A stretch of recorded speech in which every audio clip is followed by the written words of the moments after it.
ನೋಡಿ ಇದೆಲ್ಲ ಸಮಸ್ಯೆಗಳು ನಾವು ಕೂಡ ನೋಡ್ತಾ ಇದ್ದು ಮತ್ತು ನಮ್ಮ ಹಂತದಲ್ಲೂ ಕೂಡ ನಾವು ಪೊಲೀಸ್ ಇಲಾಖೆಯವರಿಗೆ ಇವ್ರಿಗೆಲ್ಲ ಹೇಳ್ತಾ ಇದ್ದು ಈ ಏನು ಬಿಟ್ಟೋಗಿರುವಂಥ ವಾಹನಗಳು ರಸ್ತೆಗಳಲ್ಲಿ ವಾರಗಟ್ಟಲೆ ತಿಂಗಳಗಟ್ಟಲೆ ವರ್ಷಾನುಗಟ್ಟಲೆ ಬಿಟ್ಟೋಗಿರುವಂಥದ್ದು ಅದು ತೆರವುಗೊಳಿಸ್ಬೇಕು. ಅಂದರೆ ಎಲ್ಲಿಗೆ ತೊಗೊಂಡೋಗ್ಬೇಕು, ಅದಕ್ಕೆ ಪ್ರೊಸೀಜರ್ ಏನು ಮತ್ತು ಅದಕ್ಕೆ ಒಂದು ರೀತಿಯ ಕಾರ್ಯಾಚರಣೆ ಮಾಡ್ತಕ್ಕಂಥದ್ದಕ್ಕೆ ಸ್ಪಷ್ಟವಾದಂಥ ಮಾರ್ಗಸೂಚಿಗಳು ಇರಲಿಲ್ಲ.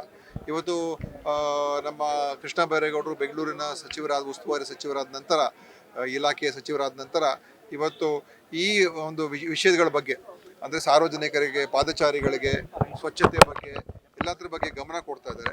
ಇವೆಲ್ಲ ದೊಡ್ಡ ದೊಡ್ಡ ವಿಚಾರಗಳಂತ ಕೆಲವರು ಅನಿಸದೇ ಇರ್ಬೋದು, ಆದರೆ ಇದು ಭಾಳ ಮುಖ್ಯವಾದಂಥ ವಿಷಯ.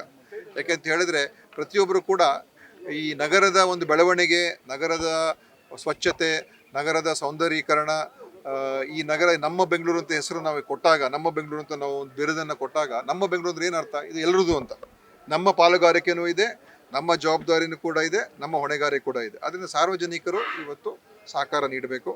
ಆ ದೃಷ್ಟಿಯಿಂದ ಇವತ್ತು ಈ ಏನು ಬಿಡಾಡಿ ವಾಹನಗಳಿದೆ ಅದನ್ನು ರಸ್ತೆಗಳಿಂದ ಯಾರೂ ಬರ್ದೇನೆ ಹೋದರೆ ಅದನ್ನು ಅಲ್ಲಿಂದ ತೆರವುಗೊಳಿಸಿ ಸ್ಥಳಾಂತರ ಮಾಡಿ ನಂತರ ಅದನ್ನು ಕಾನೂನು ಪ್ರಕಾರ ಹರಾಜು ಮಾಡ್ತಕ್ಕಂಥ ಒಂದು ಕೆಲಸ.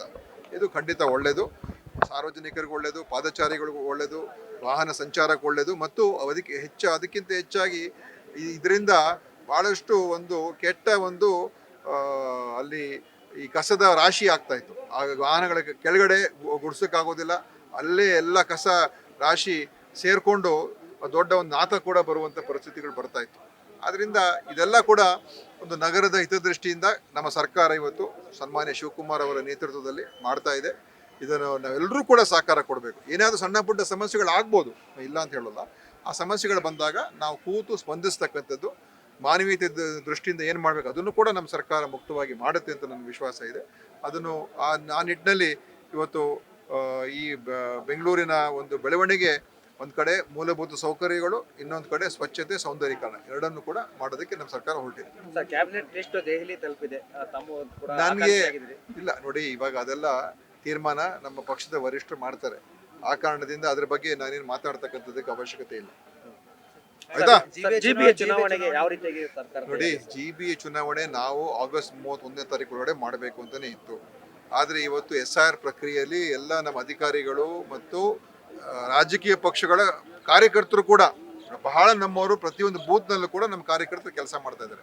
ಈ ಮಧ್ಯದಲ್ಲಿ ಚುನಾವಣೆ ಮಾಡೋದಕ್ಕೆ ಸಾಧ್ಯ ಇಲ್ಲ ಅಂತ ಹೇಳಿ ಒಂದು ಈ ಸಮಸ್ಯೆ ಬಂದಾಗ ಸರ್ವೋಚ್ಚ ನ್ಯಾಯಾಲಯಕ್ಕೆ ನಮ್ಮ ಸರ್ಕಾರದಿಂದ ವಕೀಲರು ಕೂಡ ಹೋಗಿ ಅವರು ಕೂಡ ಪ್ರಸ್ತಾವನೆ ಸಲ್ಲಿಸಿದ್ದಾರೆ.